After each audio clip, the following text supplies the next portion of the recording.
Namaku Tyrun. Aku Uniqua. Aku Tasya. Namaku Auster. Namaku Asep. Dan kami Adalah sahabat.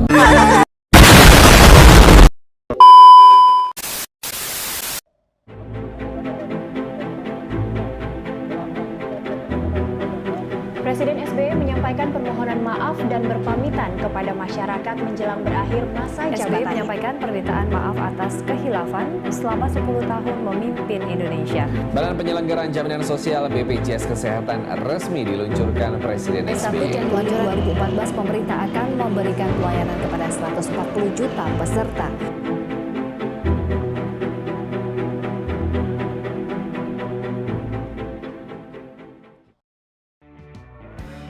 Kebijakan politik dan ekonomi masa pemerintahan Presiden Susilo Bambang Yudhoyono. Presiden Susilo Bambang Yudhoyono merupakan presiden yang ke-6. Presiden ini biasanya dipanggil oleh Yusuf Kala ataupun SBY. Presiden Yusuf Kala atau SBY ini dilantik pada tanggal 20 Oktober 2004. Tidak lama setelah terpilihnya SBY atau Susilo Bambang Yudhoyono, dia mendirikan sebuah program, yaitu program Indonesia Bersatu. Susilo Bambang Yudhoyono yang membentuk program 100 hari, 1. Kemiskinan. Program bantuan langsung tunai atau disingkat BLT ini dibuat pada tahun 2006 berupa bantuan pendidikan, terus kesehatan berupa IDC. Yang kedua ada pengangguran, memperkuat sektor pengangguran yang ada di Indonesia ini. Yang ketiga adalah pemberantasan KKN. Presiden SBY akan memimpin langsung untuk memberantas korupsi. Berikut adalah gambar beberapa kesejahteraan yang terjadi pada masa pemerintahan Presiden Susilo Bambang Yudhoyono. Selanjutnya, kesejahteraan.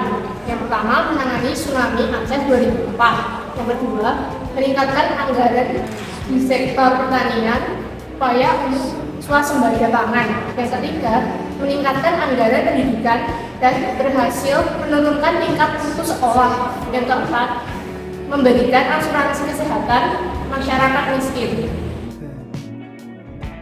Berikut ini adalah gambar mengenai politik masa pemerintahan Presiden Susilo Bambang Yudhoyono.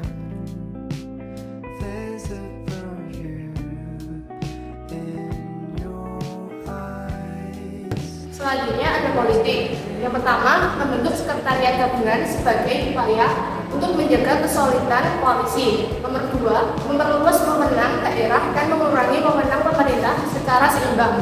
Nomor tiga, mengupayakan birokrasi yang transparan. Yang keempat, komunikasi yang efektif melalui SMS online dan Twitter. Setelah ini, kita akan membahas tentang kondisi ekonomi yang terjadi pada masa pemerintahan Presiden Susilo Bambang Yudhoyono.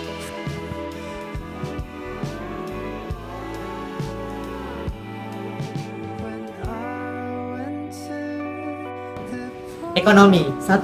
Menaikkan harga BBM. Alasan pemerintahan SBY membuat kebijakan menaikkan harga BBM melalui pengurangan subsidi. Pemerintahan SBY JK memang harus menaikkan harga BBM dalam menghadapi tekanan APBN yang makin berat karena lonjakan harga minyak dunia. 2. Kasus Bank Senturi. Dugaan korupsi Bank Senturi merupakan kasus yang terjadi di periode pertama pemerintahan SBY, tepatnya pada 2008. Upaya menyelamatkan Senturi dengan galih bank gagal dan berdampak sistemik kala itu justru dinilai melahirkan kerugian negara yang mencapai 7,4 triliun rupiah. Yang ketiga, melunasi pinjaman utang IMF. Dari anjloknya nilai rupiah pada tahun 1997 sampai 1998, untuk mengatasi krisis keuangan pada tahun tersebut, pemerintah Indonesia meminjam ke International Monetary Fund atau IMF. Penyelesaian utang di tahun 2006 ini menandai era kebijakan ekonomi Indonesia yang lebih mandiri, yaitu lepas dari intervensi IMF. Topik kedua yang akan kita bahas yaitu perkembangan kebebasan politik dan berekspresi di Indonesia pada masa reformasi. perkembangan kebebasan politik dan berekspresi di Indonesia pada masa reformasi. 1. Kebebasan menyatakan pendapat dan aspirasi politik. Undang-Undang Dasar 1945 tentang kebebasan menyatakan pendapat, Presiden B.J. Habibie memperkuatnya dengan mengeluarkan Undang-Undang Nomor 9 Tahun 1998 tentang kemerdekaan menyampaikan pendapat di muka umum. Kebebasan ini terlihat dalam pernyataan politik dan aspirasi masyarakat yang dapat diungkapkan secara terbuka.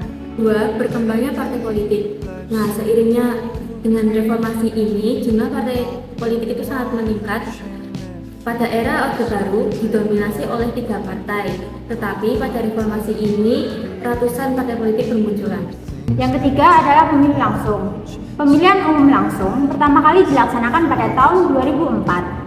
Pemilu langsung meningkatkan legitimasi pemilihan dan mengurangi praktik politik uang dalam pemilu. Hal ini membantu menguatkan demokrasi di Indonesia dan memberi rakyat hak yang lebih besar dalam memilih pemimpin mereka. Yang terakhir adalah kebebasan pers dan jurnalisme warga. Reformasi tahun 1998 membuka jalan bagi kebebasan pers dan jurnalisme. Presiden B.J. Habibie mengizinkan kebebasan berekspresi dalam pers dan mengeluarkan Undang-Undang Nomor 40 Tahun 1999 tentang pers yang memberikan jaminan hukum kepada wartawan. Jumlah media cetak dan stasiun radio swasta meningkat secara signifikan selama reformasi. Selain itu, undang-undang yang mengatur kebebasan dalam dunia maya atau cyber, seperti Undang-Undang Nomor 11 Tahun 2008 tentang Informasi dan Transaksi Elektronik (ITE), memberikan dasar hukum untuk jurnalisme warga atau citizen journalist. Undang-undang ITE ini telah mengalami beberapa revisi untuk mengakomodasi perubahan dalam dunia maya. Masa reformasi di Indonesia secara signifikan meningkatkan kebebasan politik, kebebasan berpendapat, serta kebebasan pers.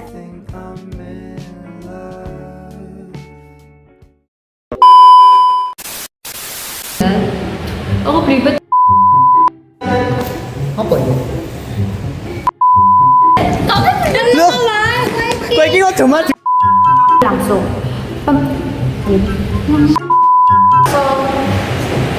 Tiga. Ya minyak. Kita orang koma titik komane tadi ya Allah. Kok ya ikut sih? Yo, piye? Oh, sik.